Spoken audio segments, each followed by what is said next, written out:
Fl-eqel ta' din il-pandemija, il-Gvern qed jgħid li m'għandux mnejn jibqa' jgħin finanzjarjament lil familji Awċin u Maltin. Waqt intervista fuq il-medja Laburista, il-Prim Ministru Robert Abela sostna li l-Gvern m'għandux bir bla qiegħ u ma jistax jiggarantixxi l-assistenza ta' 800 euro.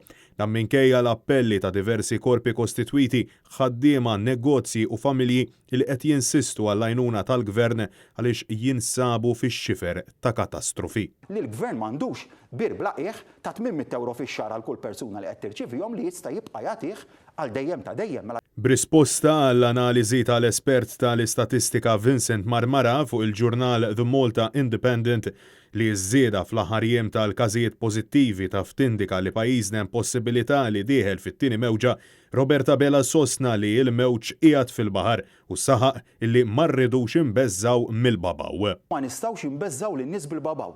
Semgħid ħafna t-tieni mewġa u mhux it-tieni mewġa, l-mewġ fil-baħar qiegħed, flok noqogħdu nbeżżaw bit-tieni mewġa u mhux it-tieni mewġa. L-aħjar ħaġa li jistgħu jagħmlu nies imorru l-baħar u jgawdu l-baħar. Robert Abela ħoloq ukoll konfużjoni dwar in-numru ta' każijiet meta stqar illi n-numri huma tajbin. Ta' każijiet li ġimagħtejn ilu kienu diġà hemmhekk. U għax konna din nagħmlu 7-8 test fil-ġimgħa fil-ġurnata, ma konniex qegħdin naqbduhom, ma jfissirx ma kinux hemm.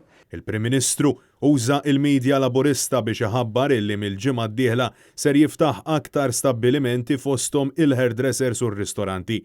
Dawn tal-aħħar qal li ser jiftaħhom il-ġimgħa b'numru ta' restrizzjonijiet fosthom imwejjed fuq il-bankina.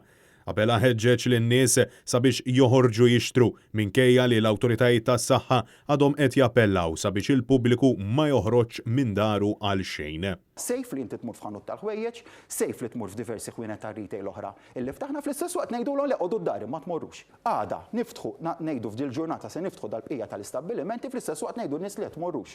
Oqogħdu d-dar. Le, jien jekk se niftħu ir-restorants minn nhar il-ġimgħa li ġejja.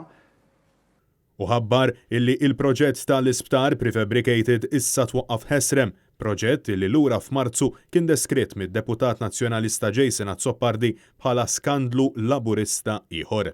Ingħatajna parir u allura ttieħdet deċiżjoni mill-Gvern li dan l-isptar maħniex se nixtruh.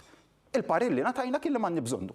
Robert Abela tefa' botta ċara lejn il-Ministru għas-Saħħa Chris Fearn wara illi dan tal-aħħar f'intervista ma' Newsbook qal illi l-ekonomija tista' tiftaħ naqra fis-sajf u terġa' tagħlaq ġala darba jerġa' jfeċċ il-mart respiratorju fix-xhur bejn Settembru u Jannar. Iżda Abela għandu fema kompletament opposta. X'rek aħna bexxaqna tiegħha jew hemm tiegħha rridu biex wafli biex tkun ararja, se jista' jkun li konna nerġgħu nagħlqu. Mhux qed inħares li niftħu l-istabbilimenti tagħna u jiġi Settembru nagħlqu, ħanżommu kullum kien magħluq u mbagħad forsi xi darba ikollna vaċċin